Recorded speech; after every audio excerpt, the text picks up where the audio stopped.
முத்தத்தை கண்டுபிடிச்சிங்க. ஆக இந்த வரவேற்பு கொடுத்த நான் தப்புன்னு சொல்லல. நீங்க முதல்ல வந்திருந்தப்பே நீங்க இந்த வரவேற்பு கொடுத்தீங்கன்னா நான் ஏத்துக்கிட்டு போயிருப்பேன். சரி அது இருக்கட்டும். இப்ப சொன்னது உண்மையா? இது உண்மையை நீ ஏத்துக்கிற சொல்றியா?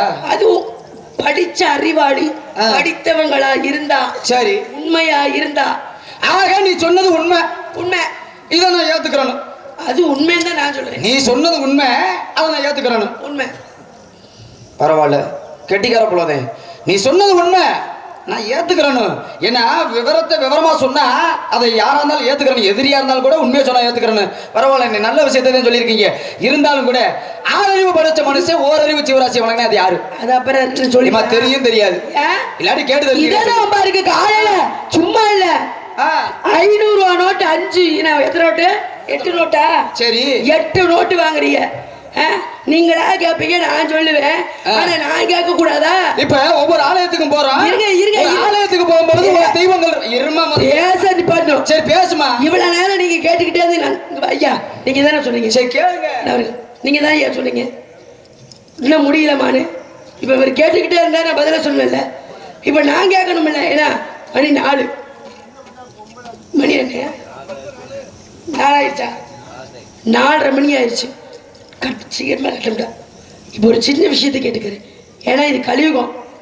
கலியுகம் நாம்னா வள்ளி திருமணம். அப்ப வள்ளி திருமணம்னா முருகனுக்கு மரியாதை கொடுக்கக்கூடிய நேரம் இது. அதனால ரத்தின சுருக்கமா ஒரே கேள்வி இப்ப நான் கேட்கிறேன். சரியா? கோவிலுக்கு போனா சிவலிங்கத்தை தான் பார்த்துருப்பீங்க. ஆனா ஒரு கோவில்ல மட்டும் சிவலிங்கத்தை பானை செய்து பானை உருவத்துல பார்த்துருப்பீங்களா? அது எந்த கோவில், எங்க இருக்கு? ரத்தின சுருக்கமா சொல்லுங்க. முருகனுக்கு நம்ம மரியாதை கொடுக்கணும். இருங்க, முதல் ஆலயம்னு போனாவே அங்க உருவ வழிபாடு இருக்கும், இல்ல லிங்கமாக இருக்கும். அப்படி இல்லைன்னா ஒரு சூழாயுதம் இருக்கு, இல்லாட்டி ஒரு வேல்கம்பு இருக்கு. அப்படியே இல்லைன்னாலும் அருவாவை அடையாளமா வச்சிருப்பாங்க. அப்படி ஏன்னா நிறைய ஆலயம் இருக்கு, சொல்லணும்னா நிறைய சொல்லிக்கிட்டே போகலாம். உருவ வழி எந்த ஒரு வழிபாடுமே இல்லாம, அதாவது எந்த ஒரு சிலை வழிபாடு எந்த ஒரு உருவ வழிபாடும் இல்லாம இருக்கக்கூடிய ஆலயம் நம்ம இருக்கு. வெறும் பீடமே வைத்து மட்டுமே ஆலயம் இருக்கு. ஆக நீங்க கேட்கறது நல்ல விஷயம் தான். ஆனா இருந்தாலும் கூட ஆறறிவு படிச்ச மனுஷன் ஓரறிவு சிவராசி வணங்குறேன், அது யாரு? என்னையா நீ கேட்க மாட்டீங்களா? நான் கேட்ட கேள்விக்கு பதில சொல்ல, இவர் கேட்ட கேள்விக்கெல்லாம் நான் சொல்லிக்கிட்டே வந்துட்டேன். நீங்க நான் கேட்ட கேள்விக்கு பதில சொல்லுங்க முதல். ஆக ஏன்னா தேவர்களாகப்பட்டவர்கள் பாருங்க, எம்பெருமான் ஈசனாகப்பட்டவரை வணங்குறதுக்காக வந்து தவம் செஞ்சுக்கிட்டு இருந்தாங்களாம். அப்படி தவம் செய்யக்கூடிய வேலையில அமுது படைக்கக்கூடிய ஒரு பெண்மகளாகப்பட்டவர், அந்த தேவர்களுக்கெல்லாம் தொண்டு செய்யக்கூடிய ஒரு பெண்மகளாகப்பட்டவர். அந்த பெண்ணாகப்பட்டவர் என்ன பண்றா, எம்பெருமான் ஈசனை வந்து தவம் செஞ்சுக்கிட்டு இருக்காங்களே அப்படின்னு சொல்லிட்டு தேவர்களுக்கெல்லாம் அமுது படைக்கக்கூடிய பெண்மகளாகப்பட்டவர், இந்த இடத்துல ஒரு சிவன் ஆலயம் இருந்தா நல்லா இருக்குமே, சிவனுக்கு ஒரு வழிபாடு தலம் இருக்கணும். ஆக வழிபாடு தலம் இருந்தா அந்த இடத்துல சிலை ஒரு உருவ வழிபாடாச்சும் இருக்கணும். ஆக எந்த ஒரு இதுமே இல்லாம இருக்கே அப்படின்னு சொல்லிட்டு என்ன பண்ணாலாம், அந்த அமுது படைக்கக்கூடிய பானையாகப்பட்டதை எடுத்து வைத்து அதை கட்டி அணைத்து முத்தமிட்டாலாம். அந்த முத்தமிட்ட வடுவலாகப்பட்டது அந்த பானையிலே அச்சாக பதிந்தது.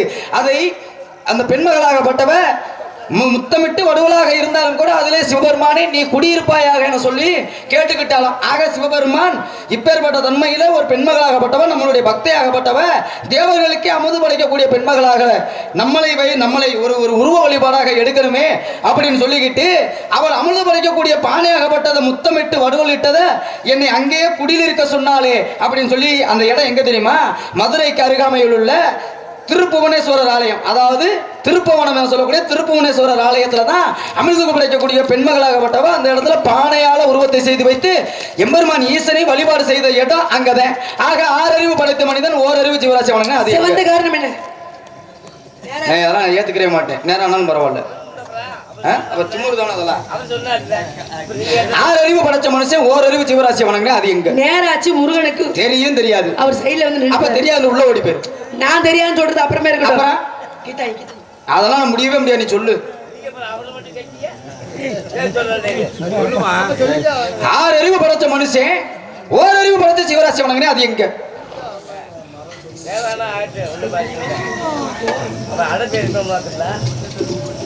அண்ணே இதெல்லாம் கேட்காம போன நியாயமா? அப்போ நீங்க சொல்லுங்க, கொஞ்சமாச்சும் சிந்தனையோட பேசணும். இப்போ எம்பிட்டு வாய் கிளிய பேசுனேன். நான் 4000 சம்பளம் வாங்குறேன், 4500 சம்பளம் உங்கள்கிட்ட கேட்டாங்களா? 5000 ரூபாய் 500 ரூபாய் குறைக்கூடாது. 500 இந்த இதெல்லாம் யார் முதல் உங்கள்கிட்ட கேட்டது? நீங்க வந்த வேலை என்ன அதை மட்டும் கேட்கணும். ஆறறிவு படைச்ச மனுஷன் ஓரறிவு. இப்ப எதுக்கு நீங்க இங்க வந்தீங்க? தெரியும் தெரியாது.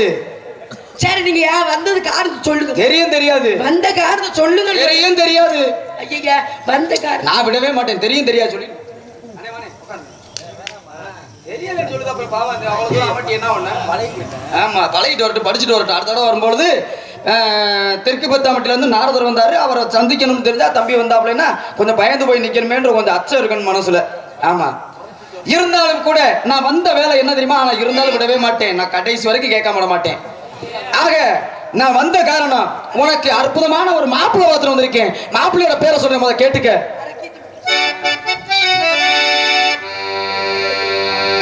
தங்கமலன் தேவாள் வாழ்க மகளே பல்லாண்டு அப்படி நம்ம இருந்துட்டாலும் கூட அன்பான வரவேற்பு கொடுத்த உங்களுக்கு நானும் கொடுக்கலாம் நினைக்கிறேன். வாழ்த்து எப்பேற்பட்ட வாழ்த்தாக இருக்கணும்னா அந்த மணமாலையும் மஞ்சளும் சூடி நீடூடி காலம் வாழணுத்த மகளே அப்படின்ற காரணத்தினால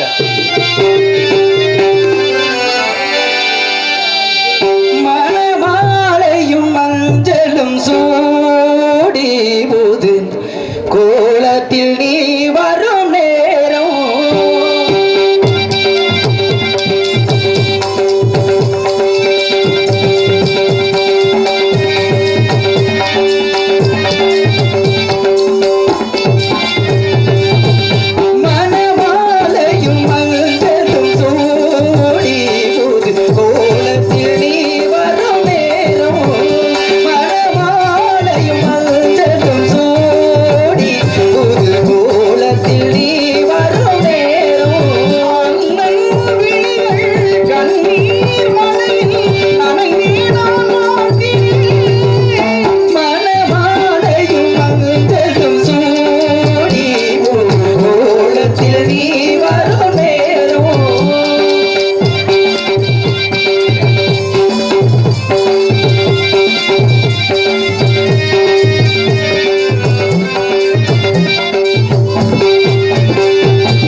ஒப்பில்லா கொள்ளிட்டாலும் முன்பதே அமிர்தமாகும். 30 முறை வாழணும் முகம் கடித்திட்டு வாராயும் கப்பிய பசினோடு கடும்பசி ஆகும் தானே அப்படின்ற வகையில முக்காலத்தை உணரக்கூடியவன். நடப்பது நடந்து கொண்டிருப்பது நடக்க போவது என சொல்லக்கூடிய முக்காலத்தை உணரக்கூடியவனாக இருந்துட்டாலும் கூட கண்ணார காண்பதிலும் காதார கேட்பதிலும் தீர விசாரிப்பதை சிறந்ததென்ற முறையில உங்களை பத்தி ஒரு சில விவரத்தை கேட்கலாம்னு வந்திருக்கின்ற காரணத்தினால மண்டுவிழி கற்கண்டு மொழி மாதே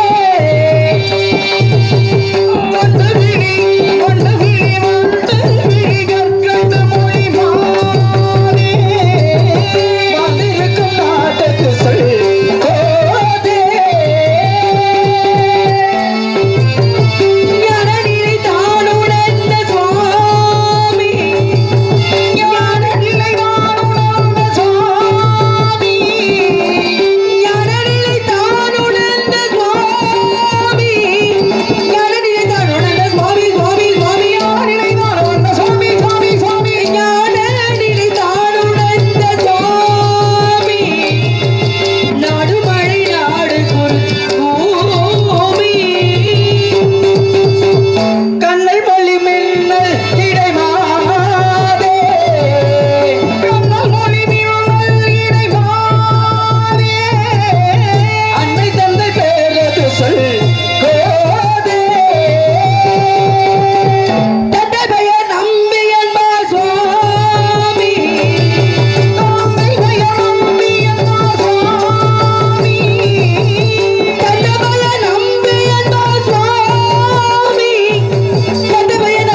நம்பிராஜே. தாயின் பெயர் நங்கை மோகன். உங்க பேரு வள்ளி. நாடு கொண்டை நாடு. ஊர் சிற்றூர்.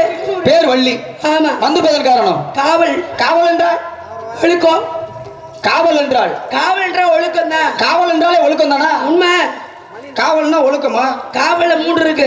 என்ன 3? காவல், காத்தல், பாதுகாத்தல். ஓ, இந்த 3 இருக்கணும்னா ஒரு மனிதனுக்கு ஒழுக்கம் தேவை. சரி. அப்ப எதுக்கு ஒழுக்கம் என்றால் காவல், காவல் என்றால் ஒழுக்கம். அப்ப ஒழுக்கம் என்றால் திணை என்று பொருள். உண்மை. ஆக நீங்க இந்த இடத்துல என்ன பண்ணிக்கிட்டு இருக்கீங்க? காவல் பார்க்க வந்திருக்கேன். காவல் இல்லாம பாக்குறேன். எதற்காக காவல்? திணையை காக்கிறேன். திணை என்றால் கருந்தனை செந்தனை. கருந்தனை யாருக்கு? செந்தனை யாருக்கு? கருந்தனைங்களுக்கு செந்தனை முருகப்பெருமானுக்கு. முருகப்பெருமானுக்காக செந்தனை படைக்கிறீங்க. உண்மை. ஆக அமைத்திருப்பது பரன். கையில் வைத்திருப்பது கவன். கவன் வைத்திருப்பதற்கு காரணம் ஆளோல சொல்லிட்டு பறவை விரட்டுறதுக்கு. பறவைகளை எதற்காக விரட்டணும்? அப்பா சொன்னதுக்காக விரட்டுறேன். அப்பா சொன்னா விரட்டணுமா? ஆமா விரட்டணும். தனி ஒரு மனிதனுக்கு உணவு இல்லையே. ஜெகத்தின் இழைத்துள்ள பாரதம் உண்டாசு கவி பாரதி இருக்கணும். அப்பப்பட்ட நாட்டுல பிறந்த நீங்க சரி 4 அறிவு படைத்த ஜீவராசி ஆகப்பட்டது திணைவலை சொல்லிக்கலாம் உணவு சாப்பிட வருது. அதை போய் விரட்டி அடிக்கணும்னு சொல்றீங்களே, இது முதல் தர்மமா? பசியோட விரட்டினா தப்பு. சரி. நாங்க பசியெல்லாம் அவரோட விரட்டல. சரி. எனக்கு அப்பா என்ன வேண்டிக்கிட்டாரு? 7 ஆண் குழந்தை இருந்தாலும் ஒரு பெண் குழந்தை இருந்தா அந்த பெண் குழந்தை கையாள திணை விதைத்து அந்த திணை அபிஷேகம் ஆராதனை செய்து முருகப்பெருமானுக்கு கொடுக்கணும். அப்பா நேர்த்திக்கிட்டார். அப்ப அந்த திணை விதைக்கு நம்ம என்ன பண்ணோம்? வரக்கூடிய பறவைகள் எச்சம் என்றது இருக்கு. எச்சில இறைவனுக்கு கொடுக்கலாம். எச்சம் என்ற மலையை கூடாது. நாங்க என்ன வச்சிருக்கோம்? கவன். இந்த கவனுக்குள்ள தானியத்தை வச்சிருக்கோம். தானியத்தை வச்சு ஆளோல சோயிட்டு 4 பக்கம் விரட்டும் போது இந்த தானியங்கள் 4 பக்கம் போய் சிதறக்கூடிய அங்க வரக்கூடிய பறவைகள் இந்த தானியத்தை சாப்பிடும். சாப்பிட்டு முடிச்சோன்னே எச்சம் என்ற மழை கழிக்காம இருப்பதற்காக விரட்டுற சுவாமி. ஆக எச்சில் பட்டா பரவாயில்ல, எச்சப்பட்டு விடக்கூடாது. உண்மைதான். அதற்காக இந்த இடத்துல நீங்க காவல் செஞ்சுக்கிட்டு இருக்கீங்க. இப்ப முருகனுக்கு அபிஷேகம் ஆராதனை பண்றோம். இப்ப பால் அபிஷேகம் பண்றோம். இந்த பால் எங்க இருந்து வருது? மாடுல இருந்து பால் வருது. மாடு முதல்ல யார் எச்சி வைக்குது? ஆக மாடாகப்பட்டது பால் சுரக்கணும்னா கன்றுக்குட்டி ஆகப்பட்டதை முதல் அவிழ்த்து விட்டு அது போய் சுரக்க செய்யணும். அதற்காக எச்சில் வெட்ட பாலத்தை இறைவனுக்கே நம்ம போய் பாலாபிஷேகம் பண்ணணும். அப்ப பாருங்க, கண்ணுக்குட்டி வாய் வைத்த இடத்துல எச்சம் சொல்றோம். ஆமா இருக்கட்டும். இப்ப பட்டுப்பூச்சிகள், இந்த பட்டுப்பூச்சிகள் எச்சி வச்சதுக்கானதுன்னு பட்டு புழுவில இருந்து வாயிலிருந்து எச்சில் இருந்து தான் வருது. பட்டு நூலாகப்பட்டது. அப்ப தேன் இருக்கு இல்லையா? ஆமா. தேன் எங்க கொண்டு போய் தேனாகப்பட்டது அந்த ஈ ஆகப்பட்டது என்ன பண்ணுதுன்னா அங்க போய் தேனீக்கள் போய் மகரந்த இருக்கு பாருங்களா? அப்ப மலர்ல அந்த மலர்கள்ல இருக்கக்கூடிய மகரந்தத்தில் இருக்கக்கூடிய தேனாகப்பட்டதை வாயிலே விமிழ்ந்து தேன் கூடாக கட்டி அதை எடுத்துக்கொண்டு போய் தான் இறைவனுக்கு தேனாபிஷேகம் பண்றாங்க. பாருங்க, இறைவன் கடவுள் ஆகப்பட்டவர் எச்சி ஏத்துக்குவார். எச்சம் என்ற மலையை ஏத்துக்கூடாது இல்லையா? ஆக இப்ப சொன்னீங்க மாடாகப்பட்டதுல இருந்து பால் வருதுன்னு சொல்றீங்க. அதை ஏத்துக்கிறார் இறைவன். ஆக எச்சமாகப்பட்டதுன்னு கேட்டீங்கன்னா இப்ப மாட்டு சாணத்துல இருந்து வருதுதான் திருநீராகப்பட்டது. அப்ப திருநீராகப்பட்டது இறைவன் ஏத்துக்கொள்ளும் பொழுது அப்ப எச்சில் படுத்ததை ஏத்துக்கிறவாரு, எச்சப்பட்டதை ஏத்துக்க மாட்டாரா? அது கோமாதான் என்ற தெய்வம். சரி. 33 தேவர்களும் 44 ரிஷிமார்களும் 3 30 தேவிகளும் வரக்கூடிய இடம் எதுனா அது கோமாதா என்ற தெய்வத்துக்குள்ள அடக்கம். வீட்டுல நீங்க எத்தனை லட்சக்கணக்கில் போட்டாளா வச்சிருந்தாலும், லட்சக்கணக்கில் புராணங்கள் புக்கை வச்சிருந்தாலும், ராமாயணம் வச்சிருந்தாலும், மகாபாரதம் வச்சிருந்தாலும், எதை வச்சிருந்தாலும் கவலை இல்லை. ஒரு கோமாதா என்று ஒரு தெய்வத்தை வச்சிருந்தாவே 33 தேவரும் 44 ரிஷிமார்களும் 3 30 தேவிகளும் அமரக்கூடிய ஒரே இடம் அது கோமாதா என்ற தெய்வம். அந்த தெய்வமாக தான் ஸ்தானம் இடுது. அந்த ஸ்தானத்தை தான் எரிவாட்டியாக ஆக்கி ஆனா திருநீரிட்டு யாரு கெட்டார், சிவனை மறந்து யாரு வாழ்ந்தார் அப்படின்னு சொல்லியிருக்காங்க இல்லையா? ஆக நல்லா பேசுறீங்க. சாபத்துக்கு உதவாத பிள்ளை, அரம்பசிக்கு உதவாத தாகத்தை தீராத தரித்திரம் அறியாத கோபத்தை அடக்காத குருமொழி கொள்ளாத பாவத்தை தீராத தீர்த்த உலகத்தில் பயிரில தானே ஏழும். தமிழுக்கு அதாவது தவத்திற்கு ஒருவர், தமிழுக்கு 2 குணத்திற்கு 3 சபத்திற்கு 4 சகலத்திற்கு 5 சுவைகள் 6 சுரங்கள் 7 திக்குகள் 8 கிரகம் 9 கிரகம் சொல்லக்கூடாது. கிரகம் 7 இருந்தது 2 மாறி அப்படி சொல்லணும். ஆக 7 இருந்தது 9 மாறி விட்டது. அப்ப பசி வந்தா 10 மறந்து விடு சுவாமி. பாத்தீங்களா? பசி வந்தா 10 மறந்து இருக்காங்கன்றாங்க. சரி இருக்கட்டும். இவங்கள் இருமா ஏன் என்ன இருமா பொறுமா இருமா முத இருங்க நல்லா பேச இருமா முத அதெல்லாம் நீங்க நல்லா பேசுறீங்க. இதெல்லாம் நீங்க பேச கூடாது. எனக்கு ஒரு சின்ன பிரச்சனை. இருங்க கேட்டுக்கிறேன். முதல்ல பேசணும். நான் அப்பலாம் பேச முடியாது. வந்ததுல இருந்து இவ்வளவுதானே கேட்டுக்கிட்டே இருக்கேன். சரி நான் சொல்லிக்கிட்டு எல்லாம் பாக்குறீங்களா பங்காளிகளா? இவர் கேட்டுக்கிட்டே இருக்க, நான் சொல்லிக்கிட்டே இருக்கல. இப்ப திருப்பி நானும் கேட்கணும் இல்ல? இன்னும் ஒண்ணுமே முடிக்கல. ஆக பேச விட்டுட்டு பேசணும். அதான் அறிவாளியோட முடிக்கல. அதுதான். ஆக என்னன்னு கேக்குறீங்கன்னா அறிவாளிக்கு முட்டாளுக்கு எத்தனை பாதை? 2 பாதை. அறிவாளிக்கு எப்பவுமே ஒரே பாதை. அறிவாளிக்கு 3 பாதை. அறிவாளிக்கு முட்டாளுக்கு 2 பாதை. முட்டாளுக்கு ஒரே பாதை. அப்படி முட்டாளா போயிடக்கூடாது. பேசக்கூடிய பேச்சு அற்புதமாக பேசணும். ஒரு பெண்ணாக இருமா முத ஒரு நாரத மகரிஷி உங்களுடைய இந்த இடத்துக்கு நான் வந்திருக்கேன். ஏன்னா குறிஞ்சி நிலம் என்ன சொல்லக்கூடிய நிலத்துக்கு வந்திருக்கோம். இன்னொரு விஷயம் தெரியுங்களா, நான் பாட்டு பாடிட்டு இருக்கும் போது எங்க நகைச்சுவை என்ன வந்து இடப்பட்ட நேரத்தில் நகைச்சுவை பண்ணவோ அந்த பாட்டை நிப்பாட்டிக்கிட்டேன். உங்களுக்கு வரவேற்பு கொடுக்காம விட்டுட்டேன். சரி, இப்போ நான் வரவேற்பு கொடுத்தே ஆகணும். ஏன்னா நீங்க 14 லோகத்தையும் ஆளக்கூடியவர், 33 தேவரும் 44 ரிஷிமார்களும் அமரக்கூடிய இந்திர சபையிலேயே ஒருவருக்கு ஒருவர் போக பயப்படுவாங்க. ஆனா நாரத மகரிஷி போனாவே எந்த பயம் இல்லாம போறவர். அலைமகள் கலைமகள் மலைமகள் 3 பேரும் இருக்கக்கூடிய அந்த புறத்துக்கே தன்னோட கணவன்மார்களே அனுமதியோட போவாங்க. ஆனா எந்த அனுமதியும் இல்லாம போகக்கூடியது நாரத மகரிஷி. ஏன் ரம்பை, ஊர்வசி, துலோத்தமை, மேனகை, அத்திரி மகரிஷி அரிசியா தேவி, வசிஷ்டர் மனைவி அருந்ததி, அகலிகை, சத்தியவான் மனைவி சாவித்திரி, இப்படி எத்தனையோ பெண்களை பார்த்த நீங்க காட்டுக்குள்ள வள்ளியை பார்க்க வந்திருக்கீங்க. இப்படிலாம் பார்க்க வந்த உங்களுக்கு நான் ஒரு வரவேற்பு கொடுக்கணும் இல்லையா? கொடுப்போமா? கொடுத்துட்டு அப்புறம் பேசுவோம். காசிமரி சித்தப்ப நாரதரே வருக.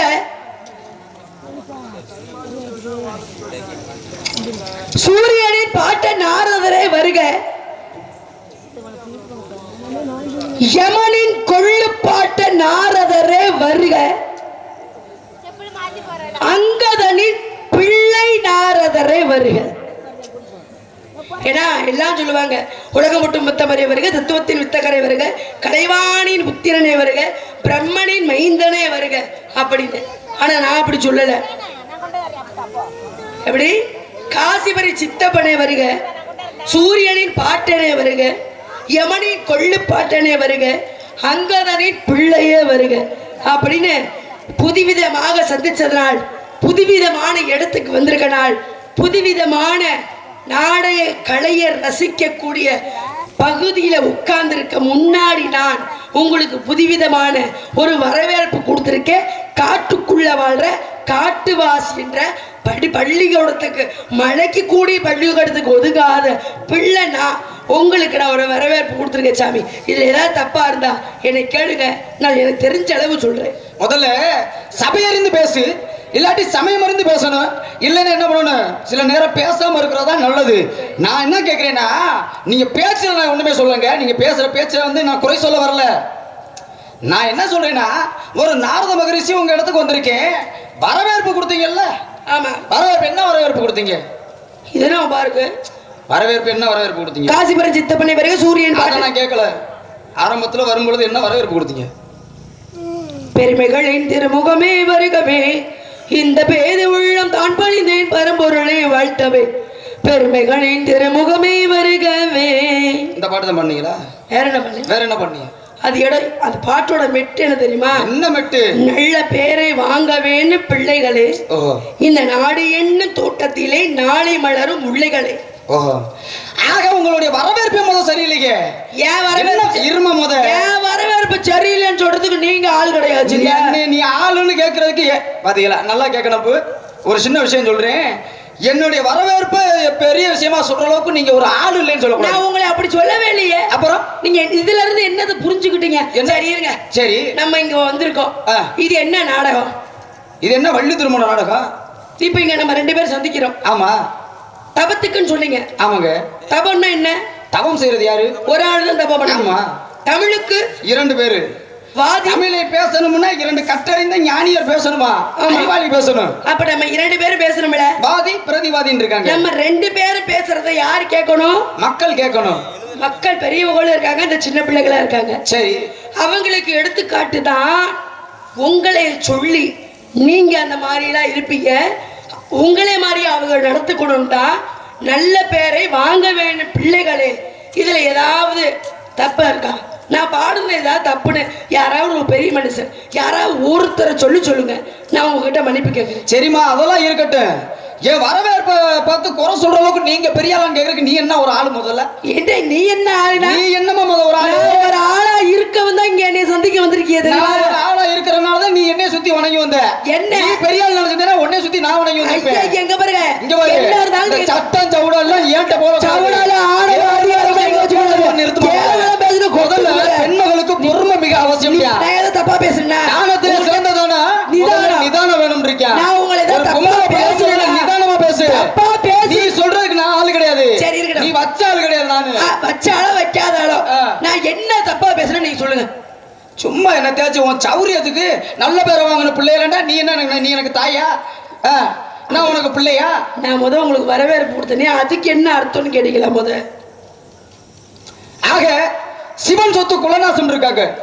இருமா என்னைக்கு நீ சட்டம் போட்டு நிப்பாட சொல்றதுக்கெல்லாம் நீ சொல்லக்கூடாது. என்ன நீங்க சட்டம் போட்டு நீ நிப்பாட்டு நீங்க ஒரு ஆள் கிடையாது. சரியா? யாரு என்ன இந்த கிடையாது. என்ன ஓட்டுறீங்க? என்னம்மா அதாவது அலைமகள் மலைமகள் என்ன சொல்லக்கூடிய முப்பெரும் தேவிகள். நீங்க யாருடைய அனுமதி இல்லாம போவேன். நீங்க எந்த மூத்தவன் ஈசனாகப்பட்டவன் சிவபெருமானாகப்பட்டவர். அப்பேற்பட்ட சிவபெருமானே நாரதர் வர்றாருன்னா எந்திரிச்சு பணிவுகா மரியாதை கொடுக்கக்கூடிய மரியாதை கொடுக்க நீ என்ன ஒரு ஆளு?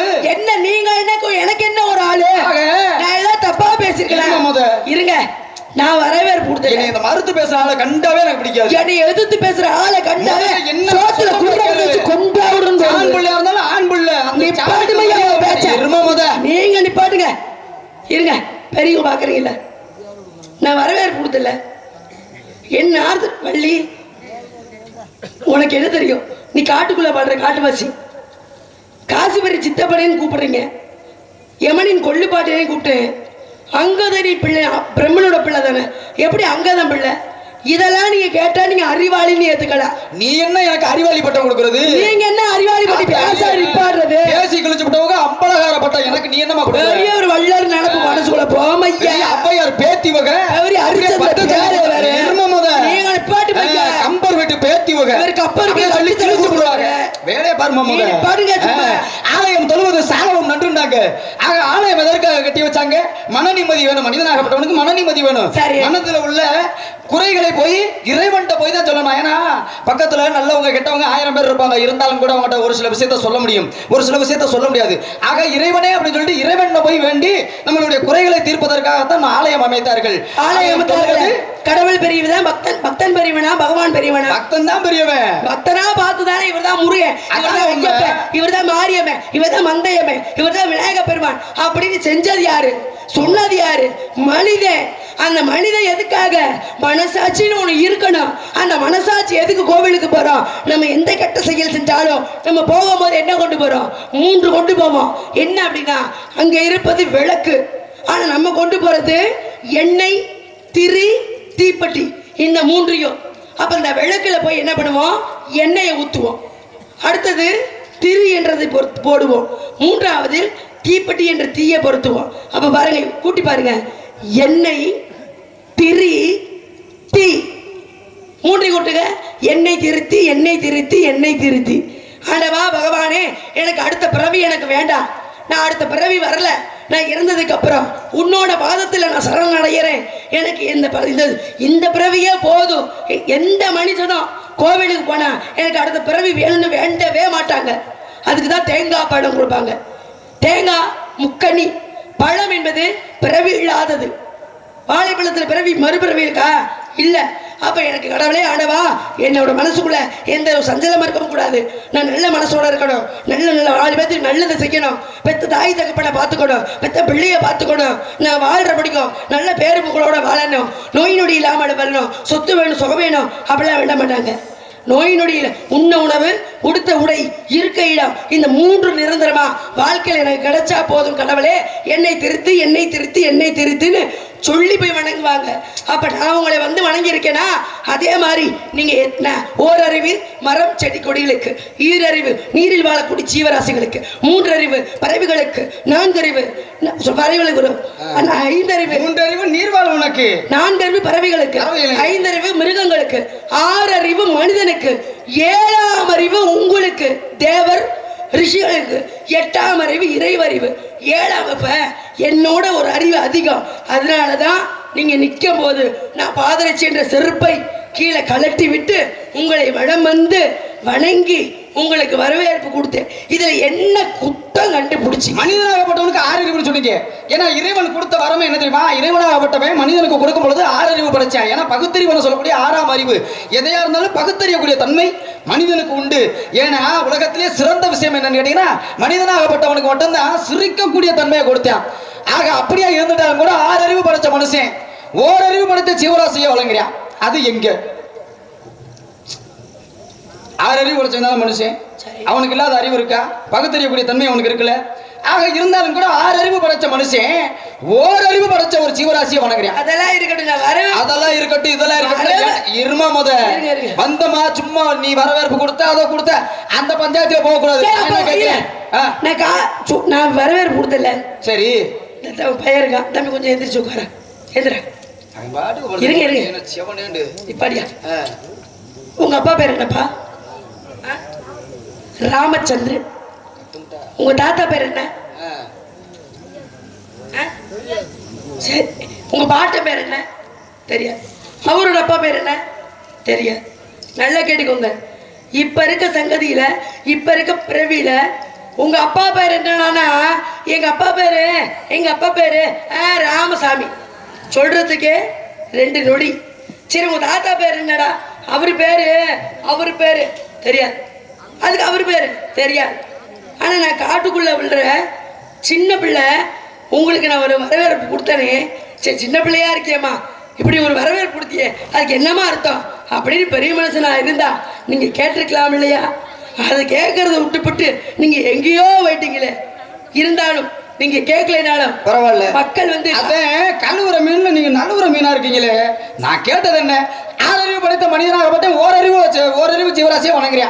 அது யார் என்ன? அது அப்புறம் நோது அப்புறம் என்னைக்கு பாருங்க, காலையில 4 பேர் பார்த்து சொல்லுவாங்க. என்ன சொல்லுவாங்க? என்னடா வள்ளி வந்துச்சு பேசுச்சு, விஷயத்தை பேசுச்சு, ஆனா அதுக்கு அர்த்தத்தை சொல்லவே இல்லை.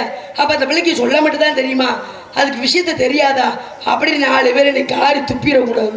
சரி இருங்க, நான் என்ன கேட்கிறேன்னா, இப்ப ஆலயத்தை பத்தி சொல்லும் பொழுது நீங்க சொன்னீங்க ஒரு மனிதனாகப்பட்டவை எண்ணெய் விளக்கு, அதாவது திரியாகப்பட்டதை எடுத்து போய் நெருப்ப வைத்து எண்ணெய் திருத்தின்னு பேசுறீங்கல்ல. இப்ப எல்லா ஆலயத்துக்கும் நீங்க போயிருப்பீங்க, நீங்க மனித பிறவி தானே. இப்ப ஆலயத்துக்கு போயிருப்பீங்க. ஆலயத்துக்கு போகும்பொழுது இன்னைக்கு ஒரு ஆலயத்துக்கு போனோம்னா அங்க ஒரு தெய்வம் இருக்குன்னா ஒரு தெய்வம் இருப்பாங்க, பரிகார தெய்வம் ஒண்ணு இருப்பாங்க. என்னம்மா மூஞ்சி முத அந்த ஒரு கேள்வி கேட்டது, நான் அந்த வரவேற்பு விஷயத்த முடிச்சிருங்க. அதுக்கப்புறம் மறுபடியும் நீ சரி எதற்கு நீ அப்படி வரவேற்பு கொடுத்த? நல்ல அறிவாளியா இருந்தா அதை கேட்கணும். ஆக நீ எனக்கு வரவேற்பு கொடுக்குற, அவங்க யார் என்ன நீங்கள் தெரியாது. பாவம் அந்த அறிவாளி பிள்ளைகிட்ட நான் கேட்டு தெரிஞ்சுக்கிறேன்னு வந்திருக்கேன். உங்களுக்கு தெரியும், மக்களுக்கு தெரியணும்ல. அப்படியா? சரி எதற்காக வரவேற்பு கொடுத்தீங்க அப்படி சொல்லுங்க. அப்படி கேளுங்க. அப்ப நான் சொல்லிட்டு போவா? நான் சொல்லிடுறேன். இது உண்மைனா நீங்க சொல்லலாம், ஏத்துக்கோங்க. சரி, மக்களுக்கிட்ட ஓசையை வாங்கி கொடுங்க. இல்லம்மா நீ சொல்றது தப்புனா அதுக்கு நீங்க பதில சொல்ல. சரி சொல்லுமா வேமா. உங்க அண்ணன் தம்பி எத்தனை பேர் இருக்காங்க? 10 பேர் இருக்காங்க. சரி, அதுல மரிசன் ஒருத்தர் இருக்காரா? ஆமா. மரிசனோட மகன் யாரு? காசிபர். அண்ணனோட மகன் உங்களுக்கு என்ன மாதிரி ஆகுது? அண்ணனோட மகன் எனக்கு மகன் வேணும், அதனாலதான் காசிபரின் சித்தப்பனே வாங்கினேன். சரிம்மா. காசிபரோட பிள்ளை யாருன்னா சூரிய பகவான். மகனோட மகன் உங்களுக்கு என்ன மாதிரி ஆகுது? பேரே.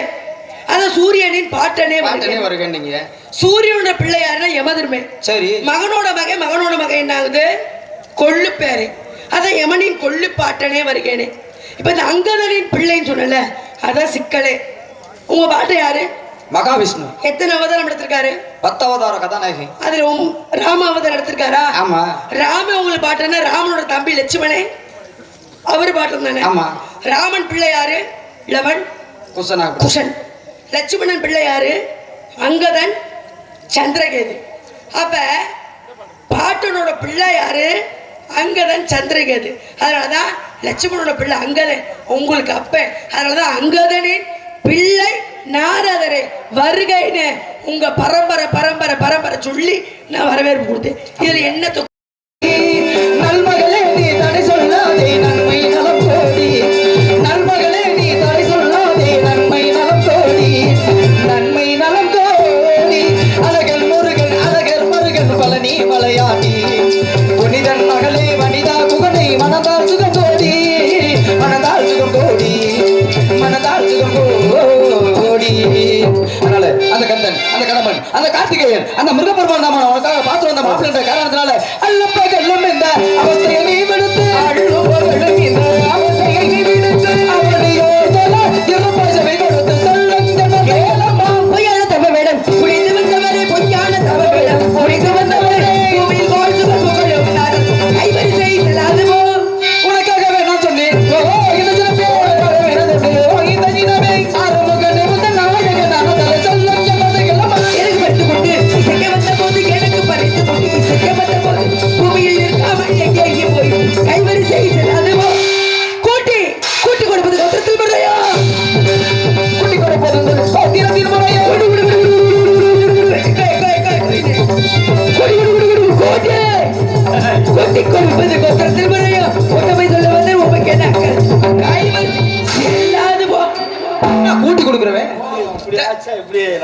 கூட்டி கொடுக்கணும்னா யாரை பார்த்து கூட்டி கொடுக்குற? என்ன தகுதி இருக்கு உனக்கு கூட்டி கொடுக்குறேன்னு கேக்குறதுக்கு? ஒரு லட்சணம் என்ன தெரியுமா? ஒரு லட்சணம் என்ன தெரியுமா? என்ன மாப்பிள்ளை பேரை சொன்ன உடனே கூட்டி கொடுக்குறேன்னு கேக்குற? அப்படியா? மகாவிஷ்ணுடைய ஆனந்த கண்ணீர்ல தோன்றினவ கண்ணுல பிறந்த உனக்கு எம்பெருமான் ஈசனுடைய நெற்றி கண்ணுல இருந்து தோன்றி வைக்கப்பட்ட கண்ணுக்கு பிறந்தவனோட உனக்கு என்ன வக்கு இருக்கு? உனக்கு என்ன வகை இருக்கு? உனக்கு என்ன தொப்பு இருக்கு? ஒரு மாப்பிள்ளைய கட்டிக்கிறதுக்கு சரி, அந்த ஆறறிவு படைச்ச மனுஷன் ஓரறிவு ஜீவன சொல்லு. ஓ, கேள்வி கேட்டு மடக்கி விட்டாரே சாமி. சொல்லு. கரூர்ல இருந்து புடிச்சு தூக்கிட்டு வந்துட்டேன். பேக்க மட்டும் இல்ல, என்னையும் தூக்கிட்டு தெரியும் தெரியாது. அப்புறம் என்ன முருகப்பெருமானுக்கு பாடுறேன், நீ கூட்டி கொடுக்குறவன் கேட்கிற? ஒரு நாரத நீ கூட்டி கொடுப்பேன்னு கேப்பியா? ஓ சட்டமா இல்ல ஓ சவடாலா இல்ல ஓ சம்பமான்னு கேட்கிறேன். 5500 ஓவ வாங்குற சொல்லு. சொல்லு பாப்பா. இதுல பசு காசு வேற. காலையில இங்க இருந்து கரூருக்கு போன டிப்பன் வாங்கி கொடுங்க சாமி. பேசு. ஆட்டாக்கு இல்ல, ஆட்டாக்கு வேற 150 ரூபாய் கேட்டேன். நீ அந்த வண்டியில ஓடுறதுக்கு அதுக்கு வேற 150. வெக்கமா இல்ல? கொஞ்சம் கூட வெக்கம் இல்ல? சொல்லு. ஆதரவுப்படுத்த மனுஷன் ஓரறிவு நீ அதெல்லாம் அள்ளி கொடுத்துட போயப்பா. நீ அதெல்லாம் காலையில பேசு. சொல்லு முத. இப்படி காட்டி கொடுக்குறாங்க, ஏதோ பொம்பளை பிள்ளைக்கு நீங்க ஆதரவு கொடுக்க மாட்டீங்க. ஒண்ணு தெரியும் சொல்லு. இல்ல தெரியல சாமி மன்னிச்சுக்கான்னு காலில் விழுந்து மன்னிப்பு கேட்டு ஓடி போயிரு. நீ பாருங்க, நீங்க கேட்டு நான் சொல்லலைன்னா இங்க அசிங்கப்படுத்திட்டு போனா எனக்கு அசிங்கம் இல்ல, எங்க அக்கா கரூர் இந்திரா வாத்தியார் அவங்களுக்கு தான் அசிங்கமா போயிடும். உன் பாட்டை வந்தாலும் ஜமாளிப்பேன், உன் முப்பாட்டை வந்தாலும் ஜமாளிப்பேன், உன் பரம்பரையா வந்தாலும் நீ ஜமாளிப்பேன். எதிர்காலத்துல வரப்போற பாட்டை பூட்டத்தை நீ ஜமாளிப்ப. நான் உங்க அப்பத்தாலே பாத்துட்டு வந்தேன். நீ என்ன பெரிய ஆளுவா? அப்பத்தா வேண்டாம், நீங்க யார வேணாலும் பாக்கலாம். இளவி பல்லு போட கல்வியா பாத்துட்டேன். கரூர்காரி உன் கருவா அறுத்தா விடுவாடி. கரூர்காரே நானும் கருவா அறுத்து பேசுவான். ஓரறிவு மரம் செடி கொடிகளுக்கு. சரி, 6 அறிவு மனிதனுக்கு. 6 அறிவுள்ள மனிதன் ஓரறிவை வணங்கினா எங்க கோயிலுக்குள்ள போகணும்னா முன்னாடி என்ன இருக்கும்? நந்தி சிலை இருக்கும். அதுக்கு முன்னாடி விநாயகர் இருப்பாரு. மேல மூன்சிக வாகனம் இருக்கும். அதெல்லாம் இல்லைங்க. மேல கோபுர வாசல் இருக்கும். அதுக்கு முன்பாக இருக்கு கலசம் இருக்கும். எதை பார்த்து கும்பிடணும்? எதை பார்த்து கும்பிடணும்? கலசத்தை பார்த்து கோபுரத்தை பார்த்து கும்பிடணும். கொடி கொடி கொடிமரம் இருக்கு. கொடிமரம். ஆமா, கொடிமரம் என்பது ஓரறிவு. நம்ம போறது 6 அறிவு மனிதன். 6 அறிவு மனிதன் ஓரறிவு கொடிமரத்தை வணங்குவா. இதுதான் கேட்ட கேள்வி. சரியா? ஒத்துக்கோங்க. வருமான பிள்ளையா இருக்கப்பா. பரவாயில்ல, இருக்கட்டும். நல்லா பேசுறீங்க. இருந்தாலும் போயிட்டு போகுது. போயிட்டு போகுது. இருக்கட்டும், பரவாயில்ல. என்னையும் மறுத்து இந்த கந்தனை மறுத்து நீ பேசாம நிறுத்துவா. கண்ணாடி போட்டனே இவ்வளவு நேரம் எனக்கு மட்டும் போட்டி போடுவேன். 30 பேர் கை தட்டுறாங்கல்ல, நீ மட்டும் எனக்கு எதிரியா? இங்க பாரு, கெட்டு போயில உன்னை எங்க ஊருக்கு தூக்கிட்டு போயிடுவேன்.